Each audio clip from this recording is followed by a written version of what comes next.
La session parlementaire vient de se terminer et là, pas mal tout le monde fait le tour de la province, de tous les partis, pour essayer de vendre son idée. Et dans notre région aujourd'hui, il y avait le passage de M. Adrien Pouliot, qui est chef du Parti conservateur du Québec. On a la chance de l'avoir en ligne. M. Pouliot, bonjour. Bonjour à vous deux. Comment vous avez trouvé votre accueil dans une région qui est traditionnellement péquiste? Ben écoutez, c'est une belle région. Moi, je suis bien content d'être avec vous. Je suis arrivé d'abord à Saint-Honoré, à l'aéroport de Saint-Honoré, puis on est allé visiter la fromagerie Boivin. Puis j'ai eu vraiment une discussion intéressante avec M. Boivin, qui est un entrepreneur vraiment impressionnant ce qu'il a fait avec sa fromagerie sur l'incendie. Et moi, j'ai eu vraiment une fierté de voir comment est-ce que ce monsieur-là et cette famille-là de troisième génération, quand même quatrième génération, a été capable d'avoir une fromagerie qui maintenant exporte, même travaille pour des grandes entreprises. Alors ça, c'était impressionnant. Ensuite, on va aller voir la fameuse mine, évidemment, à Niobec, et je veux parler aux gens de la mine, de la fameuse nouvelle loi sur les mines du Parti québécois. Et ensuite, je retourne à l'arrondissement de rencontrer des militants là. Et puis demain, bien évidemment, je vais être au agent aérien là, à Bagotville. Alors donc, une belle tournée. Je suis dans mon autobus. Vraiment, c'est le fun. Puis ce soir, en passant, on est au restaurant Le Papier Resto Pub à 20h. Et tous ceux qui veulent venir me voir sont les bienvenus. Ils ont seulement à aller sur notre site web, nous contacter, puis ça ferait plaisir de les recevoir, puis de jaser un petit peu de politique. Vous en avez parlé de Niobec et je voulais vous en parler justement parce que vous y allez aujourd'hui. Quand on a parlé de redevances minières du côté de Niobec, on a un peu reculé, on avait certaines craintes, tout ça, quand on a présenté qu'est-ce qu'il en était. Eh bien là, on avait encore un peu des craintes. Certains disent que dans le fond, le nerf de la guerre dans l'industrie minière, c'est le prix des ressources. D'autres disent que c'est les redevances. Qu'est-ce que vous en pensez de votre côté?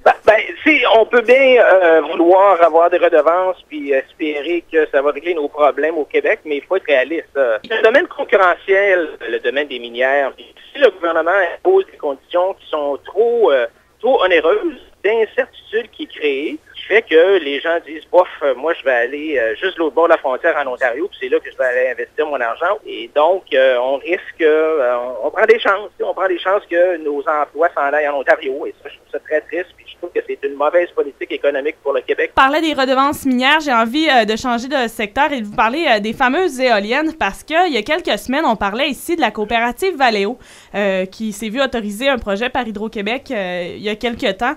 Ils vont construire 8 à 10 éoliennes pour 24 mégawatts de puissance électrique. Pour le moment, les éoliennes, c'est pas rentable au Québec. Qu'est-ce que vous pensez de ça, d'autoriser comme ça des projets d'éoliennes quand c'est pas rentable?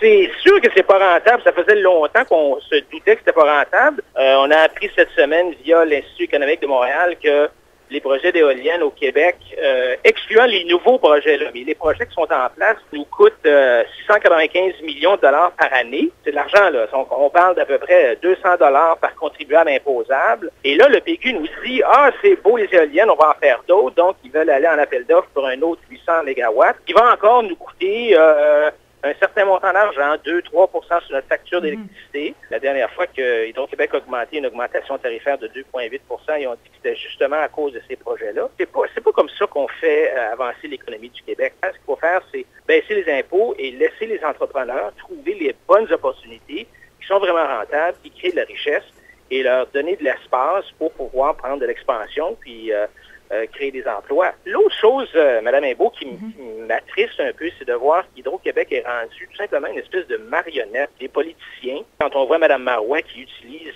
Hydro-Québec pour financer ses projets d'électrification du transport ou qui utilise justement les projets d'éoliennes pour acheter des votes, c'est pas la bonne façon de faire. On devrait laisser Hydro-Québec décider de ce qui est rentable. Quand on parle de rentabilité, de décisions financières intelligentes, tout ça, moi, je peux pas m'empêcher de vous demander qu'est-ce que vous pensez de la dette, qui est assez pathétique au Québec présentement. Puis je me demandais si vous comptiez vous y attaquer dans les prochaines années.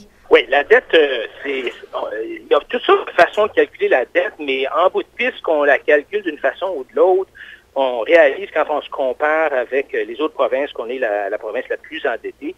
Non seulement la province la plus endettée au Canada, mais quand on regarde, même quand on se compare à tous les États aux États-Unis, on est parmi les juridictions les plus endettées en Amérique du Nord. Et ce qui est inquiétant, c'est qu'on est aussi une des juridictions les plus taxées en Amérique du Nord et les plus réglementées en Amérique du Nord.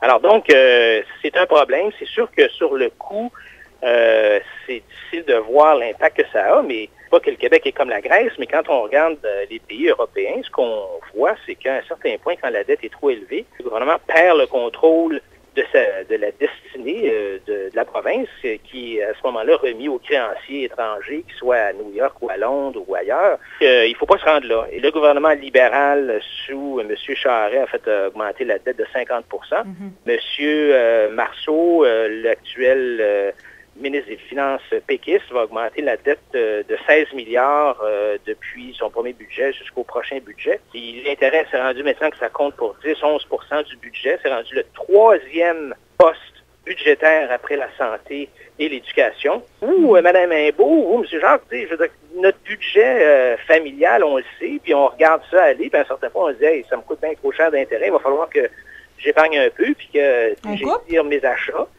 Et le gouvernement doit faire la même chose, mais les politiciens n'ont pas la fortitude politique de le faire. Ils n'ont pas le courage politique de dire aux gens « faut que ça arrête parce qu'autrement, on va tomber dans le précipice ».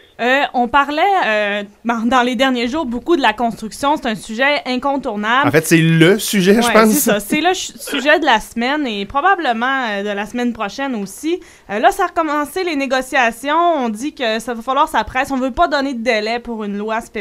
On ne sait même pas si on veut en mettre une. Qu'est-ce que vous pensez de l'éventualité de mettre une loi spéciale dans ce conflit-là? Non, moi, je suis pour la libre négociation. D'abord, je ne suis pas anti-syndicat, je suis pro-syndiqué. Je dirais que nous, ce qu'on veut, c'est que les syndiqués reprennent le contrôle des syndicats.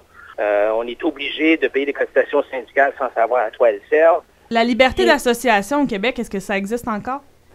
Ce qui n'existe pas, c'est la liberté de non-association. Particulièrement, si on prend l'exemple de la construction, qui est un bon exemple, tu n'as pas le choix. Il faut que tu sois syndiqué pour travailler, ce qui est une situation unique, je pense, en Amérique du Nord. Là. Alors, c'est ça que je veux dire. On devrait redonner le choix et redonner des droits aux employés pour qu'ils décident s'ils veulent ou non être syndiqués. C'est comme si on a un peu nationaliser les problèmes de la construction. Normalement, un employeur, par exemple, là, si je prends Radio-Planète Alma, l'employeur embauche ses employés. Hein, Mme Imbeau, M. Jean, vous avez un contrat d'emploi avec votre station de radio. Effectivement.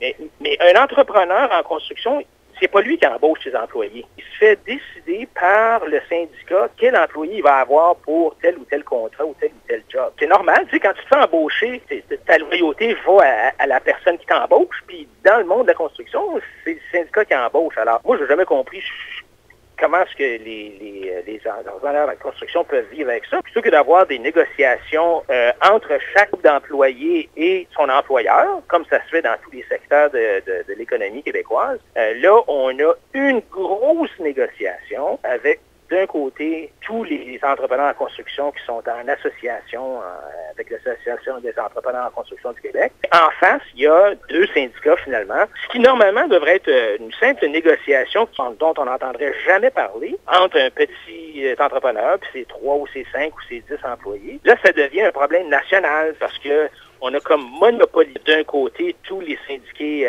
entre les mains des deux syndicats et de l'autre côté, on a créé une espèce aussi de monopole ou d'oligopole et tous les constructeurs et entrepreneurs en construction sont représentés par l'association. Moi, normalement, je ne veux pas que l'État intervienne, mais l'État ayant intervenu pour justement créer ce drôle de système, franchement, un peu tout croche, là, d'après moi, il va être encore obligé d'intervenir pour régler le problème parce que autrement, tout le Québec, finalement, est pris en otage. Les Québécois sont pris en otage à cause de ce système-là, qui, dans un sens, reflète bien est symptomatique de notre modèle québécois. Et donc, l'État a son nez, excusez le mot, mais a son nez fourré partout tout le temps.